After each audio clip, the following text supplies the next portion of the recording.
Happy Wednesday, everybody. Welcome into another episode of Beyond 2D. I am one of your hosts, Jessica Dugas, live from the road today, and this is my fabulous co-host. What's up? The one and only Farron, Dozier, retired Army Sergeant First Class. We are in the Car Chronicles today. Chronicle. It reminds me of when Mr. D and I were doing deliveries. We were doing some, Uber and all of that going on. And we used to have a segment on Project Joy called Dugas Delivery Chronicles. And we used to tell stories about all of our crazy customers that we would get and all of this, and it was so fun. But that's not what we're doing on the show today. Yeah, not today. Close though, close. So we have been in the midst of this Blessed Are the Peacemakers series. And this is week 3 today. The first week we talked about peace within. Is inner peace something that we create or discover? And then the last episode we talked about is if it's possible at all to create peace outside of ourselves, or is that an illusion? And so I feel like we had a really good conversation about that. And on today's episode, this is going to be, I feel like, the funnest one of all 3 4 episodes. I think so. Peace in the chaos. Can you be at peace? Is it possible to tap into peace when life is falling apart? And that's the question, isn't it? I feel like that's when it matters most. Yeah. I think that's the whole summary of the conversation we having around being a peacemaker. Yeah.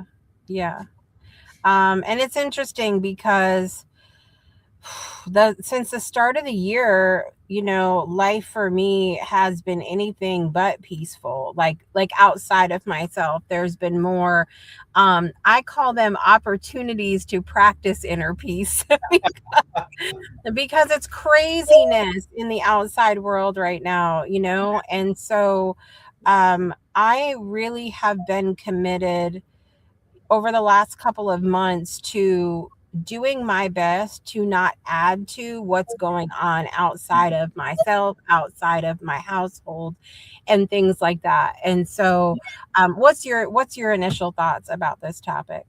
Yeah, no, I agree. I'm gonna do my best not to.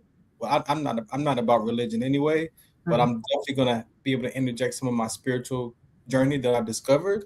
Yeah. On the difference of, like you said, the world today there's so much chaos in the world right now. Yeah. And it creates so many different confrontations and conversations of views and agrees and disagrees. And sometimes the storm is in our own mind too.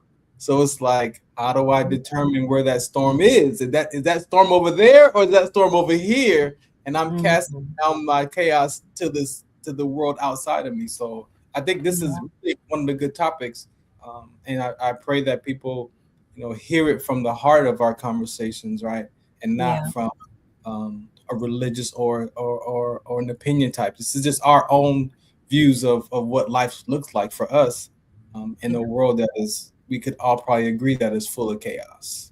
Yeah. So I want to kick things off kind of hot and heavy here. We've talked before on the show about responsibility, that word responsibility, and what we feel responsible for. And some of what you were talking about ties into this. It's like there's all of this, we're in the middle of a fire. Okay. And then the question is, if we can start to ask ourselves, what is our responsibility in how we are projecting or processing that experience? So, it's interesting because we've seen things before, and I can speak to this pretty clearly. My brother and I, we had some of the same experiences growing up, but he and I processed them very differently. He and I, we knew that, like, if you asked us, what was that experience like, we would have had very different answers and responses to that.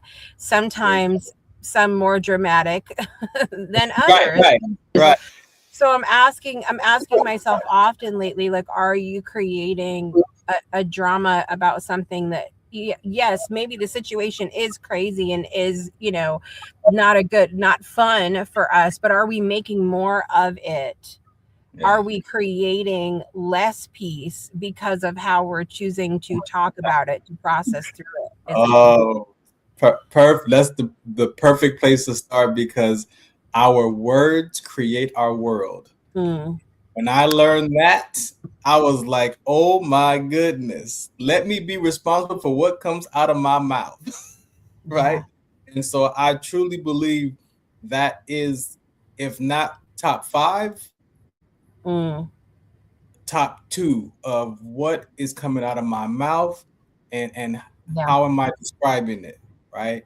And then if I'm describing it, am I grabbing the dictionary to find the best word that describes how I feel in this moment, right? Mm, Learning all that, it's been like a totally, like, my world has altered because I took responsibility, and not from a blame or fault, but a responsibility of, hey, I can have control of what comes out of my mouth, right. and it has been one of the biggest differences in my last 16-year journey of this, development and Right. healing process.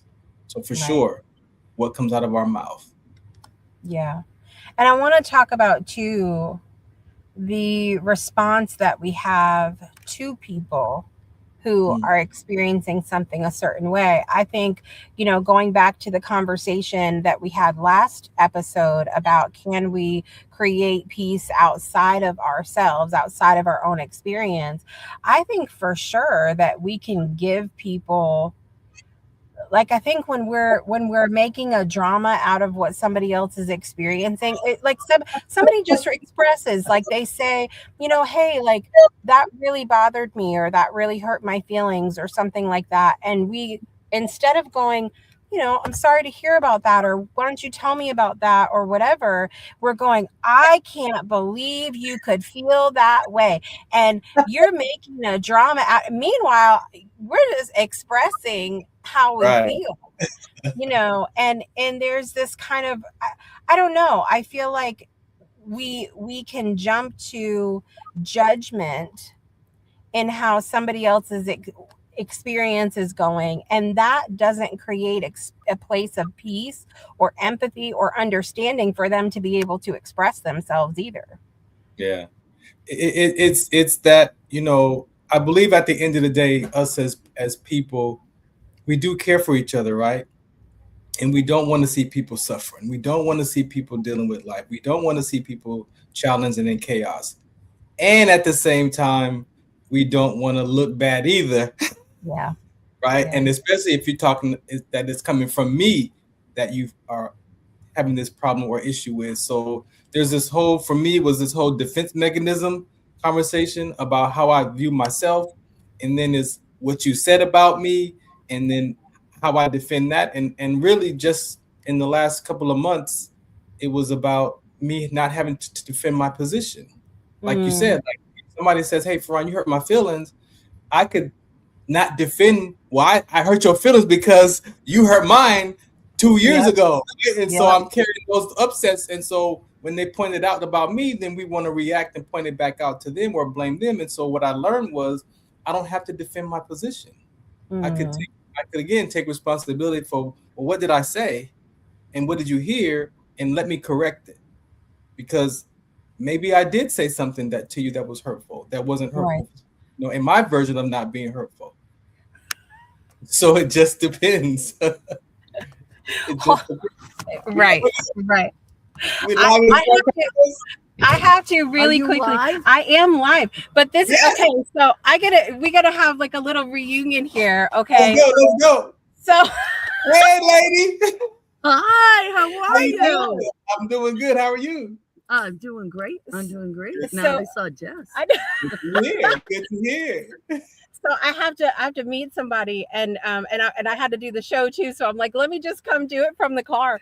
But we go back. Listen, mine and Susan's son went to school together Oh, back come when on. black long light time. in the 90s. In the 90s, yep. Yeah. But it was good. It was all good then. It was all good. Yeah. You look gorgeous, Thank you. Oh. What are you doing over here? Looking at getting a new car. Oh. And so we came and looked. We just saw your husband. Oh, did you? Yeah. And now we're going to go to Westerly and look at the Toyotas. Oh, very nice. Okay. I will let you go. All right. Thank you. Good to see you. Now that's real life, ladies and gentlemen. This is what it is. Live broadcast. Listen, here comes. What are you doing over here, man? Here comes Mr. G. Oh my! It's been a long time. Long time. How are you? Good. How are you? Good. So we're having a reunion here. Right. This is how we do it. That's right. Yeah. You remember that? Yeah. Oh Yeah. my God. Yeah. Long time. You better take care of them, sir. Well, they're going to Toyota. Yeah. I told them who to talk to, so that then I Oh, good. would take care of it. Oh, good. Yeah. All right. I got a delivery coming, but Okay. We'll talk soon. Good to see you. Good seeing you. Take care. You too. This is how we go to 5D right here, ladies and gentlemen. Listen, it's so funny because I want to tell you the irony about this moment. Okay. So Susan's son and I went to high school together, and we were in all of the music stuff together. John and I, we were in jazz band and, the chorus and all the band things and everything. And John and I both made it to all-state competition one year. Oh, wow. And Susan's husband, who he was the second one that came up here with my husband, he drove us to the competition. Well, we get some pretty wild weather here in the winter in New England. And there was a bad storm, and we had made the decision to go anyway. And we're going up, like, Connecticut. For people that don't know, Connecticut is very very hilly, very, not big mountains, but it's very, big, good terrain. And so we were going up the side of a hill, and the car spun out. Oh my. I'll never forget this ever in a million years. And so even over the years, as I've gone to tell that story, it was like we all, I think, had some kind of agreement that we weren't going to make it worse than what it was.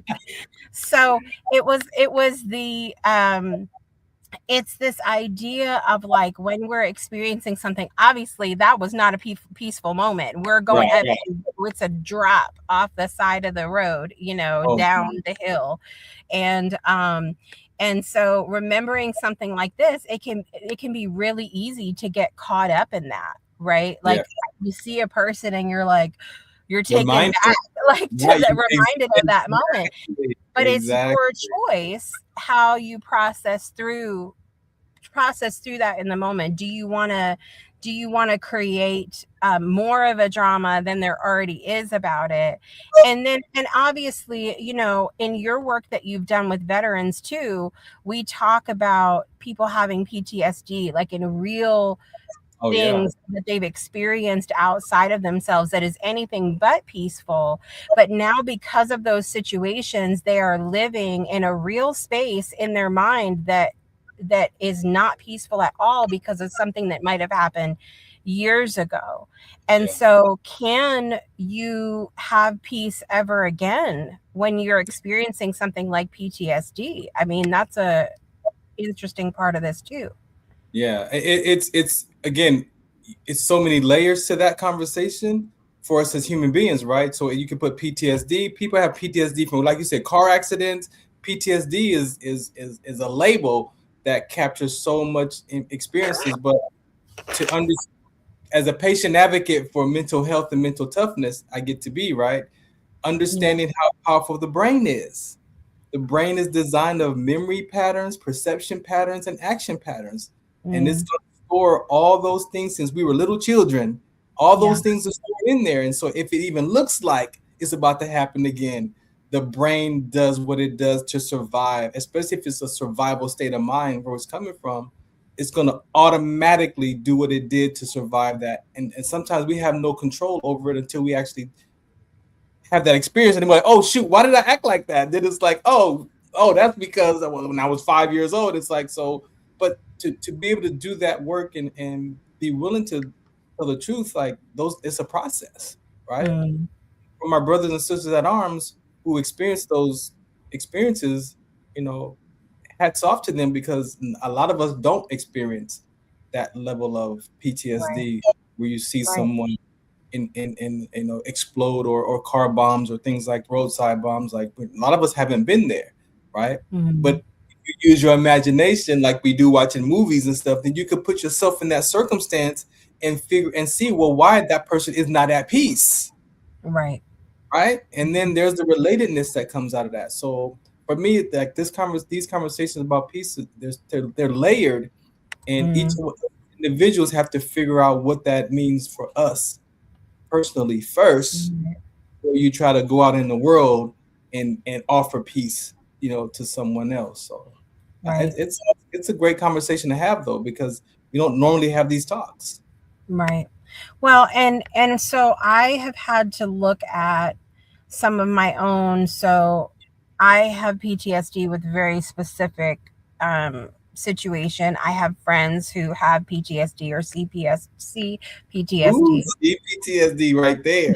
all of the A, B, C, D, E, F, G. It's too many letters. And so I know so many people that deal with that. And then one of the things that I have been trying to examine for myself is the honor and I'm not talking about consciously necessarily, but there's a sort of unconscious or subconscious honoring that happens when we feel like if we don't react in this certain way, if we don't get upset, if we don't get riled up about this stuff that's happening outside of us, that it is somehow dishonoring the situation. Oh, yeah. And so one of the ways that I talk about this often is in the realm of grief. And so when somebody dies, we have been taught, and I'm not talking about like somebody says it to you, but taught through action, taught through people's behavior, that when somebody dies, we are supposed to be sad. We have to be sad. We have to be upset. We have to wear all black. We have to be solemn. We have to be, quiet, and all of these things that, we're just taught throughout the years. Yeah, for real. And I give this example all the time about how when my brother passed away, my grandfather and my brother passed away the same week, and it was snowing here in Connecticut, and my kids had never seen snow like that before because they're not from up here. And so they were like at the cemetery, like they were ready to build a snowman. They were like, let's go, and so instead of just letting them be at peace, be at peace about their loved one passing away and have fun in the snow and just be in that place. There are people who are just, they gotta be quiet, Jessica. They gotta be, they gotta act a certain way. They're supposed to be sad, all of these things. And so there's an element of that, I think, that we can examine for ourselves as well. Yeah. No, man, you said so much in that conversation there. For me, just the whole grief conversation, I realized with my dad, with my spiritual journey that I'm on, like I'm at peace with him, gone, right? Spiritually. There was a piece of me that I realized I've been in grief support groups meetings for about 6-7 weeks now. And I discovered for myself that the loss that I was having toward my dad's passing was not about him. It was about me, because there was a piece of me that was like, man, we didn't do the talk shows together like we wanted to, like I wanted to do. We were supposed to have these father-son talks that I wanted to do. Like it was stuff that I wanted to do that I felt like we didn't get a chance to complete. But I realized that maybe that wasn't God's will. Maybe that wasn't his. It was. So then can I continue to hold on and live in that space of loss because I feel like there's stuff that I didn't get to do with him.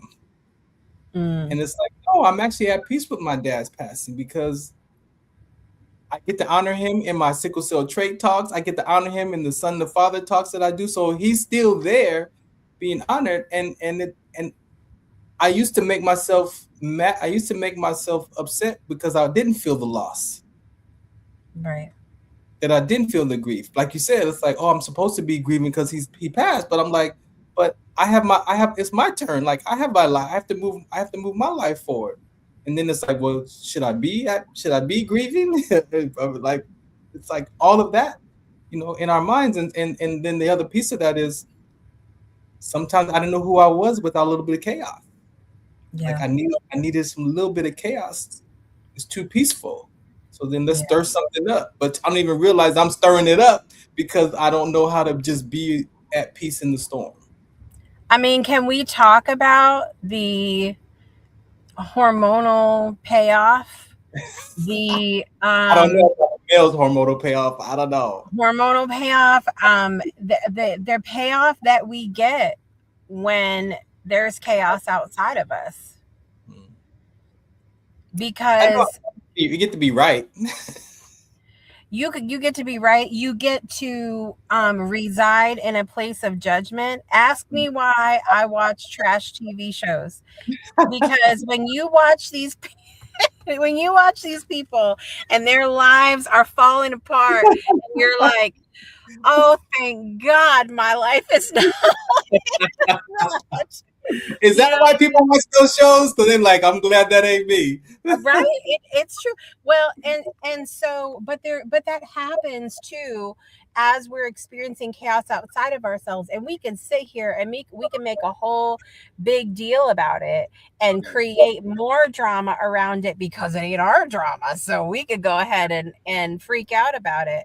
And then, I think that there is part of it too, though, that there's so much that we go on and on and on and on about, that it's taking something that's outside of us or something that was in the past or will be in the future, and it is bringing it into right now. And I think we don't realize the power that there is in that and what we're doing to our present moment when we create a bigger drama about that stuff.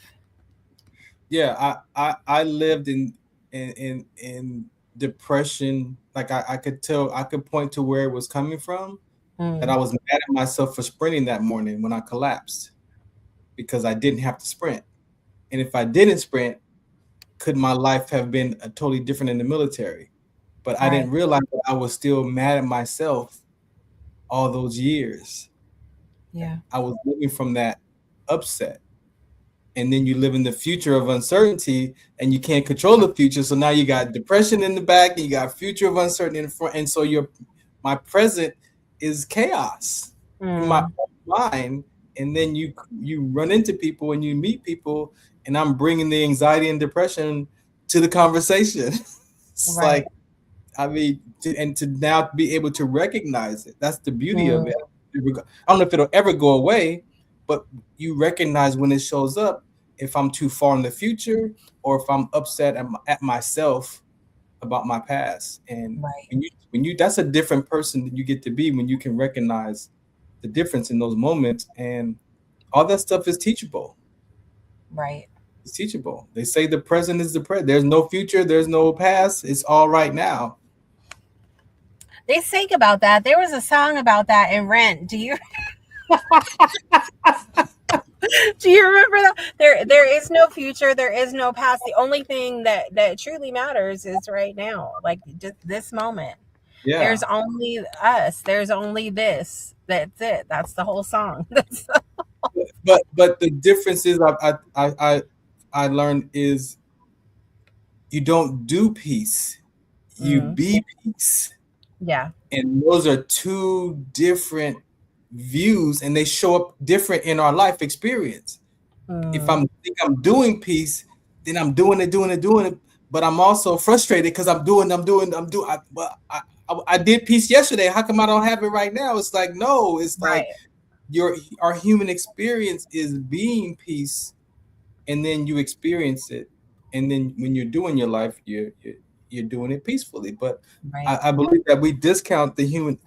I believe we discount the human experience. I know I did, and that was my biggest fracture. Was my emotional, my emotional state, the Mm. emotional payoff. It was more. It was more hurtful because I didn't want to feel those pains. But you Right. can't avoid those. Right. You can avoid circumstances. You can't avoid concerns. You can't avoid, situations. But we can learn how to who we get to be in those situations. And Right. and I believe that that's the difference of if I can be peace in the midst of that storm. I was going to say earlier, I also have to tell you what the storm is because Mm. it's generic. So then I have to tell the truth of what is my concerns, what are my circumstances, what are my storms, what is Right. my chaos, and put some context to the chaos, and you might realize that I really don't have any chaos. Yeah. I really don't Yeah. have circumstances. I really don't have any worries. It's interesting too because we can easily slip into kind of fudging things a little bit, making things up a little bit. I asked someone recently about their reasoning for wanting to do a specific new thing that they were going to do, Mm-hmm. and they said to me, "Oh, I don't know. I think I want to do this so that it's easier for my people coming in." And I was like, "Oh, they're having challenges. Like, what's the problem with it?" And Right. they thought about it for a minute, and they said, "You're right. They're not having any challenges right now." So, Mm. what are we making more of a drama outside of us, less peaceful because it like disguised as wanting to be of service, wanting to make it better for people. It Ooh. might not even be happening that way. Did you say disguised as want to be in service? I Ooh. said disguised because we do. Like there's a lot of us that I know that are really we we want to be of service. We want to help people. But are we wanting to help people where they are, or are we making up Mm. things to make them need us in whatever? I mean, it's interesting to explore that. No, the first thing comes to mind for me when you say that Hmm. is the unhoused population, Ah, right? yeah. Because in my experience of working in that unhoused population and meeting so many people from different backgrounds, some people are okay where they are being unhoused, Yep. right? And so there's different reasons why people become unhoused, but Mm, for some people, they're not bothered by that being yeah. unhoused. So Yeah. then we label them as homeless, right? And then we put all these programs together, and then we wonder why only like 5 people are getting help. Mm, Got $6 million of housing funding going on, but only 5 people are getting help because maybe the programs at the other 5,995 need something else that right. you overlooked. So Right. I mean, so if we go to that macro, what is the micro? Like, what is the little parts of that at that level Mm, of us interacting together? And so could it be? I'm a people pleaser. Is me pretending like I want to help so I could look good to not look bad? That goes back to our heart posture more than yeah. actually wanting to be of service. And so Yeah. you hit me with that one. Like Well, pretending. and because I Whoa. understand that I understand the knee-jerk reaction that we have when we hear something like that. Because I don't think any of us wants to feel like, oh, I would never, like I could never. But I mean, this is deep level of introspection here of going like, you know, look at what I'm doing. to add to this situation. Anyway, we're going to take a super quick break, and when we come back, we're going to talk about how what are some of the tools we use, what are some of the things that help us to find that peace, other than driving ourselves nuts with the introspection. And we'll be right back after this.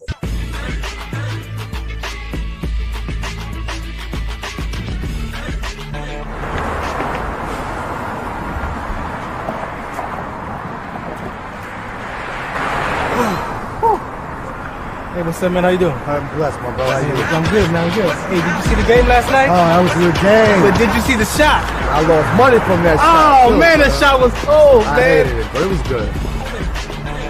Damn. What's in those jeans? You really want to know? I do. Exhaustion, muscle spasms, asthmatic issues, unexpected sickle cell trait crises. Damn. Are you serious? When I was young, I found out I had sickle cell trait. My mom's told me, but I ain't have no knowledge of it. But when I got older, I had a child, and the doctor told me my daughter has sickle cell trait. Do you know the facts that both parents have sickle cell trait? There's a 50% chance the child may have the trait, and 25% chance the child may have the disease. Hey, that's what's the count. Do you know that 2.5 million people in the United States have sickle cell trait, 300 million people globally? I didn't find out I had sickle cell trait until I was in the Army 10 years. Next thing you know, I had a sickle cell trait exertion site. Sickle cell? I thought that was a black gene or something. Nah, man, the Latin community is number 2. 1 out of 36,000 babies are being born with sickle cell disease. You could be Caucasian, Mediterranean, European. You gotta know your bloodline, man. There is an inherited gene in our community that has been forgotten. The name is sickle cell trait. WDCONSCT, also known as What's the Count, is out to bring awareness, education, and prevention to people all over the globe. Want more information? Call us now at 323-215-5384 or visit www.wdconsct.org.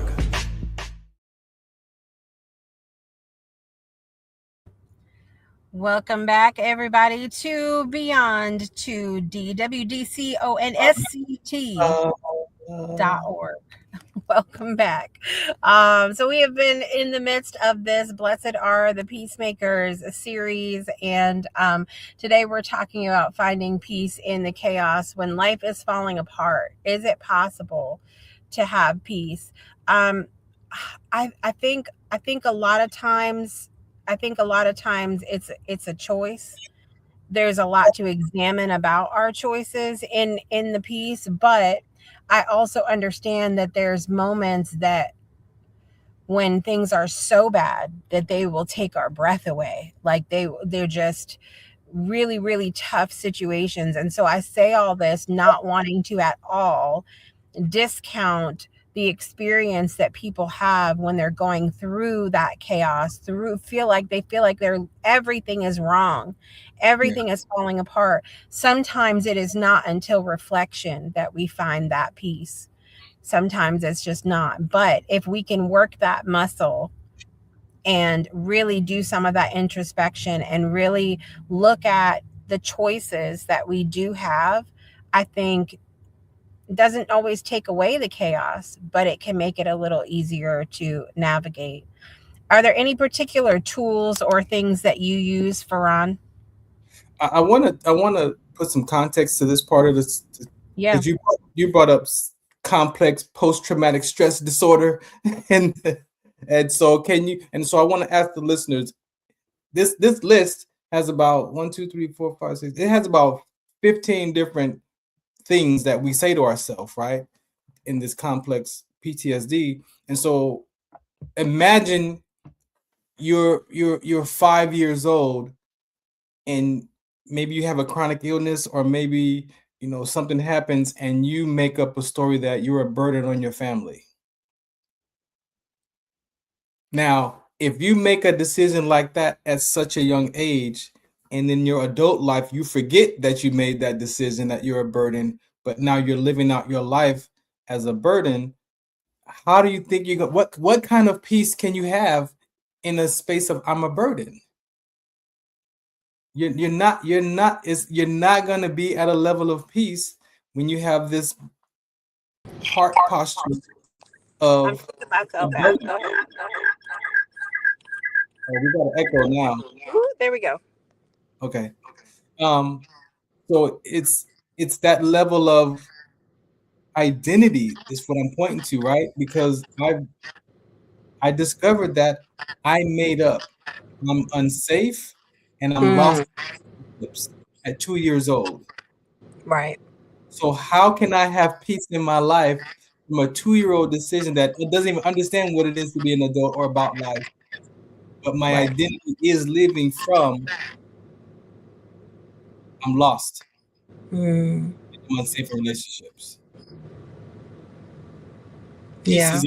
Peace is a miracle at that point. Right. Right.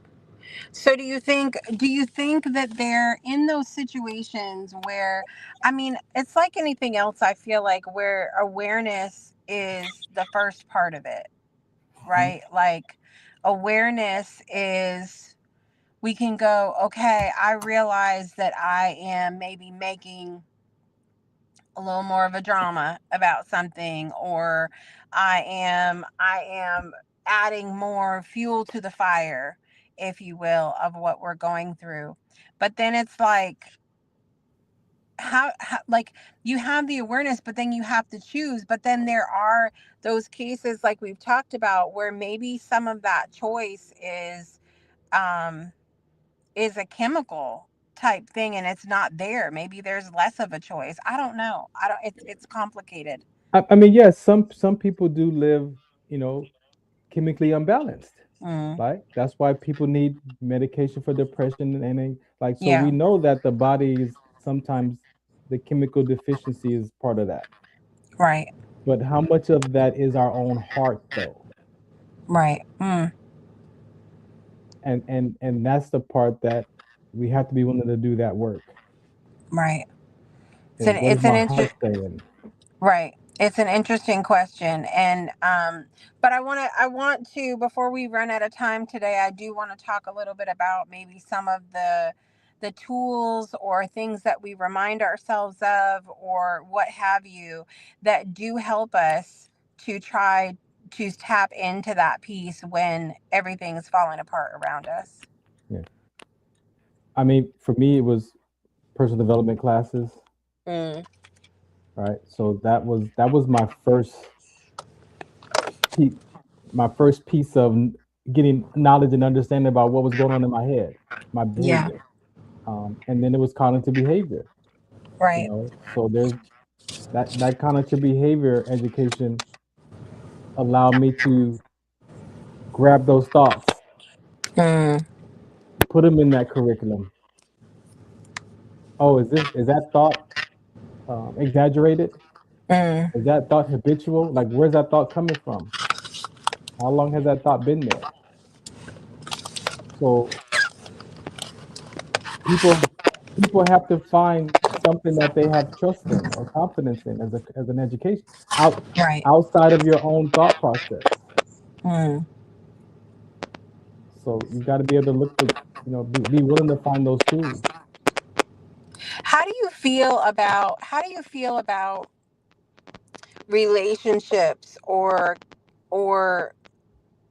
like other people, as a part of this conversation about the support that we might or might not have in those moments where we feel like everything is falling apart? And the reason I bring this up as like a question to think about is, a lot of times, like, I have a couple of people that I know that are really, I mean, everything is going wrong for them. Like, Yeah. they feel very strongly like there is no hope for them, and we're not even like close in proximity to where I could do something, or whatever. And so I have felt sort of um helpless almost in those situations of being like, there's not much that I can do. I can be a listening ear. I Hmm. can, make time for them to let them express themselves. But outside of that, I mean, for me, that I've done a lot of the personal development work, sometimes I recognize, hey, there's some things here that that might help you. Some things that maybe there's things that you could work on, but you cannot say that to someone who's in the midst of the fire, because it's just really, really challenging, even if you have a really close relationship, because I've been in situations where that has ended the relationship, of them going like, I'm going through all this stuff and I don't have any help, and you're like, well, we could at minimum, right, we could chat about it, we could work on our mindset about it, and at least help from that standpoint. As well, that's not going to help, and people kind of go down the rabbit hole. So what are your thoughts about other people or relationships as a tool when we feel like we don't have that peace outside of ourselves, or able to have the peace within? So naturally, we want, again, as a people, we want to help people. Mm. We want to, and they say, as men, we want to solve problems. We're fixers, Mm. So in one hand, that's the natural response. But when you get developed in those educations, you realize that I might have to ask permission first to see if you even want help. Mm. So the communication is a lost, it's a lost skill. Right. Right. So understanding today, like, you know what, I see my daughter's perfect example going through life and dealing with stuff. And as a father, I want to help. I want to speak. I want to do, hey, do this. But then I'm also might be hurting them. Mm. Yeah. So I have to well, catch myself and maybe ask permission, or find out, do you just want to vent? Like, what do you want from the conversation? Right. Because, you know, and I think your phone has got some static. I don't think it's me, because it Not didn't you? start the noise until you put the headphones in. But hold on. Oh, really? Oh, is it me? It might. Well, it could be either one of us. We're gonna, we're gonna find out. Let me. I'll come right back. I'll come right. Well, wait a minute. Now I can't hear you at all. Oh, there we go. It's still there. Okay, I'll be right back. You go. You Okay, go. so I'll continue to talk. Yeah. So what I'm saying is, when we talk about relationships outside of us and how we want to help people, we have to sometimes learn how to ask permission, because depending on what that person is trying to share, maybe they're just trying to vent, maybe they don't want your opinion, maybe they want your opinion, maybe they just want to be heard. And so in this level of communication, and wanting to help people so they don't have to suffer in life and go through these situations, we can't avoid these circumstances. Sometimes people have to go through that. So then I go to my spiritual journey and I look at my walk, and it's like, hey, you know what? Sometimes these tests, these trials that people are going through, it's for their own life development. It's for their own growth development. And sometimes that's not for us. And sometimes it's just for us to just be with them in service, and be there to just be a support system. Sometimes in grief, you just being there next to the person without saying nothing is just as valuable as you saying, hey, let me know if you need anything. So it really just depends on the person. Like, for us to have the understanding, the knowledge to say, hey, okay, before I give you my opinion, or before I give you my love, because I don't want to see you suffer, let me ask some more questions. Do you want to talk? You want to, but like, what do you want? But it just depends on that person. If we don't give that person the space, and shouts out to my mom, I'm going to say this, to my mom, as I've been healing with my mom the last, I started 16 years ago, but I've done these pieces with her. Most recently, we talked about it, and I kind of knew that by me sharing my story about me being abandoned as a latchkey kid, and me talking about the decisions that I made, that I was disconnected her at 2 years old, that for her as a mother, I started to realize that how I talked about it could be hurtful for her. I could put myself in her shoes and be like, man, she probably, I'm not trying to make her feel like a bad mother, but maybe it's how I was talking about it and describing it that because she didn't understand, because that wasn't her journey. That I had to go through these things for my own self. I had to go through these storms, through these depressions, through these anxieties, through all these experiences of abandonment for me to be able to talk to you and talk from it today.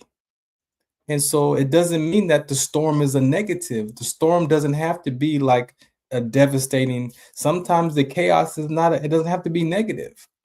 Sometimes it's how we describe the circumstance. Sometimes it's how we describe the chaos. It's how we describe the worries and concerns. Because at the end of the day, it's all from love. If someone is talking to you about your situation, they're trying to help you pull through and come out of that because they don't want to see you suffering, it's because it could be because they love you. But if you're not hearing it as from love, if you're hearing it from I'm a burden, or I shouldn't be alive, or whatever we say to ourselves subconsciously about why I'm not good enough, I'm not worth it, I'm on my own, I don't belong, there's something wrong with me.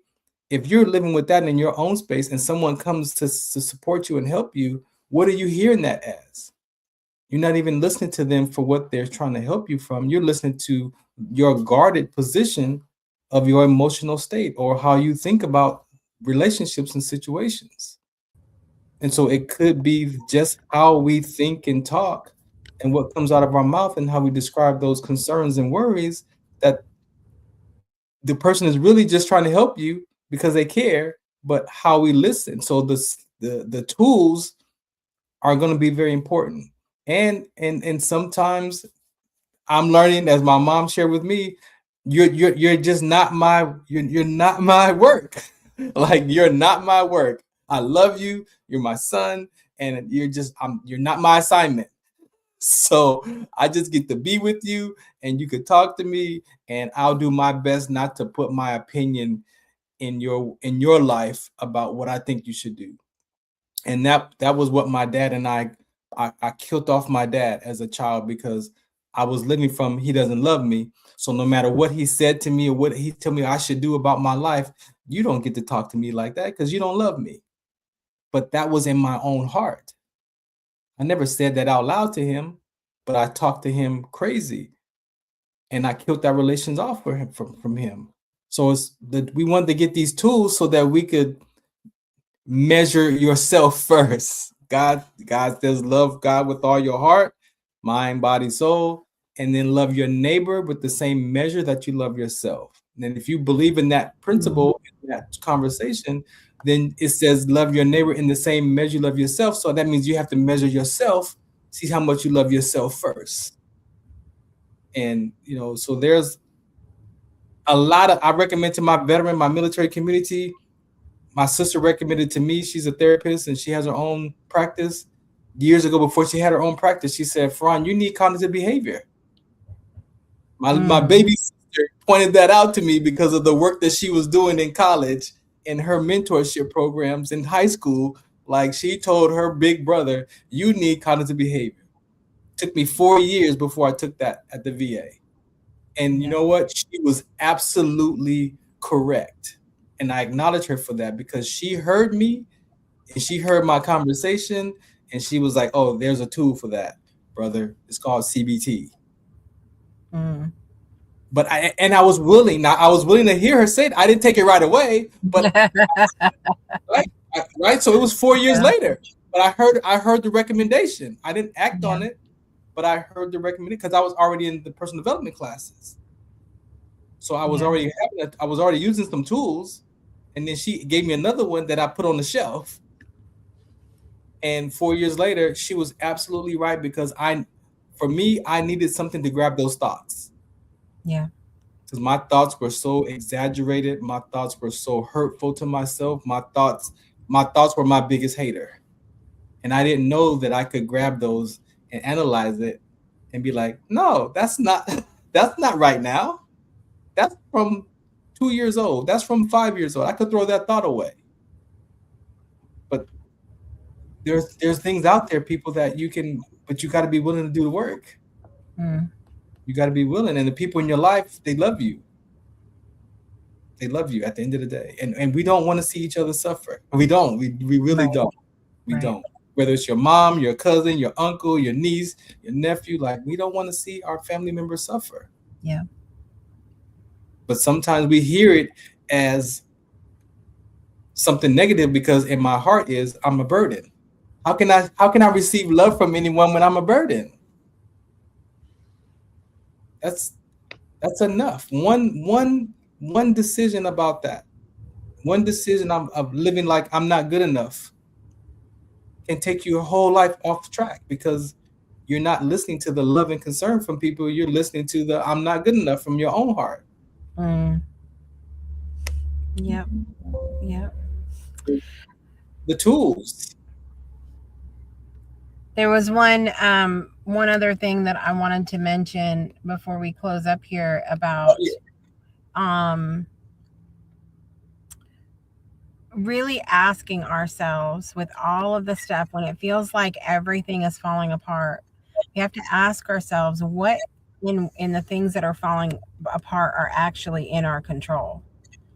What can we actually do something about? And then if there's things that we can't do something about, is it worth our time and effort and fussing and creating more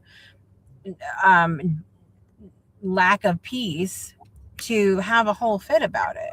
You know, there's a lot that we get a good measure of this. And I will say this because I love my husband so very much, is in traffic. Everybody, we cannot typically control the way that other people drive and what streets are closed and everything else, but we need to calm down about that. We need to calm down about that. Especially in LA. You just create so much stuff that doesn't need to exist. So ask yourself, what is in your control? What can we do something about? I want you to dance right there because just saying traffic to people brings this whole anxiety over their body. And they ain't never been in LA traffic, but they just heard about LA traffic. And you say, oh, LA traffic. And it's like, oh my God. Yeah. I was like, oh, like you just say traffic and it's the whole world of traffic comes over you. People have that same kind of reaction about a turnabout, a rotary. You know, the circles that people are. I hope they don't put one of those here because people don't know how to drive and they're freaking out before the thing is even put in. Right. Before it's even put in, they're freaking out, right? I mean, and sometimes I feel like too, for good measure, but we create a whole thing about it before it's even built. And that's such a metaphor for our lives, is like a lot of times we are looking forward to something that hasn't even happened yet. You know, and so it's so important to look at that. Final thoughts today, Farron. I'm looking at Maslow's hierarchy chart for the physiological needs of what it is to be a human and what you need to have to experience these levels of peace and safety and security. And let me tell you, my last words is I took each one of those aspects of his chart and I challenged myself up against those. Do I have a worry about water? Do I have a worry about shelter? Do I have a worry about clothes? Do I have a worry about food? Do I have a worry about reproduction? Like all of those things, I had to take that conversation because I believed in. I followed that. I like that. I like his chart. I can relate to his chart. But when I put my life up against those conversations of the basic needs, I realized I did not have a worry or a need of any of those. Now, I did have an experience of in my mind that I was lacking water because I collapsed, almost died from sickle cell trait. So in my mind, I would never drink enough water to go to the gym. I would never drink enough water to exercise. And even if I did, I still wouldn't go exercise. So understanding that I didn't have a worry in water, but where it came from, the worry was coming from, and I could tell the truth. I have 3-5-gallon jugs of water in my kitchen. I don't have a water problem. But the way I viewed water was the problem. My relationship with water was the problem. So I love Maslow's chart because it gave me a level of understanding. And then when I was actually able to put my life and see those basic needs, now I want to live in an RV. I don't want to live in a home. But I have a shelter issue. When I say that, because my friends are like, why would you want to do that? You don't want to live in the. I'm like, but I want to live in an RV. I want to travel. But what I had to do was I had to look at that physiological need and say, okay, first off, Farron, you have a home, so is that a worry? No, it's not a worry. I want to live in an RV, but it's not a worry. So then I can be at peace with where I live. And now if I want an RV, then go figure it out. But it was like over there was better than over here. So then I was worried in the house because I want to live over there, and my life was unsettled. Yeah. So you have to be able to challenge. We talk about the tools because the tools help you challenge life outside of how you think about it. You got to find something outside of you that you have trust in or confidence in, that you've tested. You got to test your reality with something outside of how you think about yourself. Because you're always going to be right. I'm always right that I'm not good enough. I'm always right I'm not worthy. I'm always going to be right. Because that's what my mind is designed to keep me safe. Yeah. But those tools make me help me realize, oh no, man, you're safe and you can be free to be whoever you want to be. Like, oh my goodness, I didn't know that. You mean I am good enough?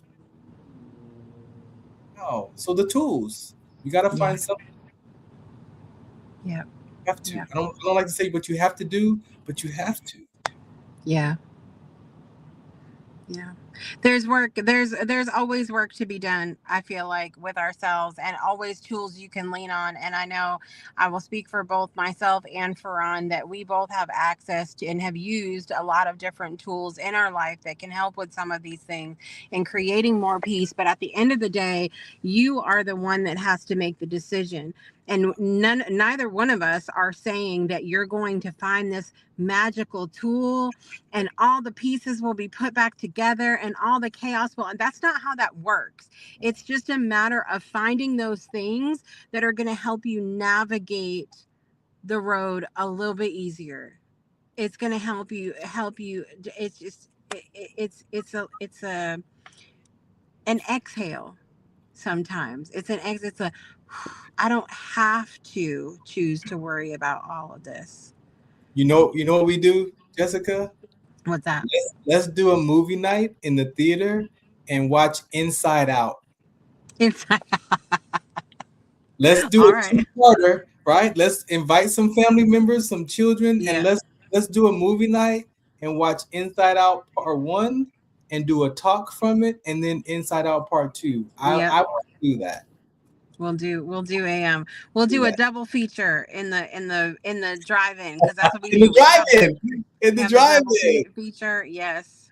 Yes, we will do that.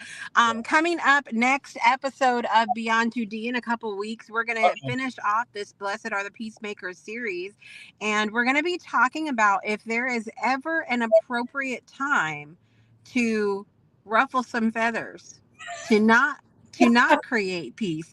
We're going to talk about this. There's a lot, I think, that's going to actually tie from this week into next, which I think will be really good. And so that's what we'll be talking about in a couple weeks time. And then we're on break for the summer. A little break.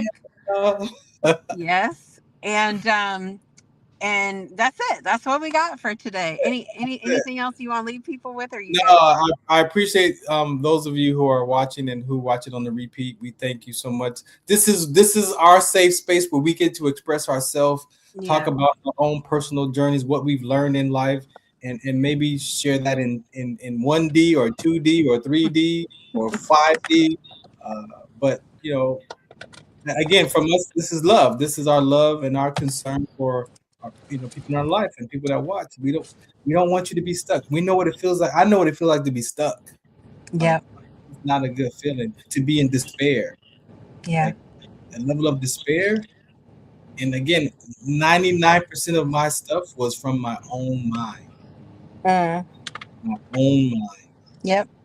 So that's the big realization here, everybody. Examine yourself first, and nobody's discounting your experience, okay? And even what you choose to, whether you choose to have peace about something or not, to have peace is not discounting your own experience. You need to know that. Need to know that. All right, everybody. I am Jessica Dugas. This is Farron Dozier, retired Army Sergeant First Class. This is I grew up on the Little Rascals, so this is my Little Rascals. Bye bye, y'all. there it is. There it is. All right. And we will see you next time on another episode of Beyond 2D. Bye, everybody. Thank you.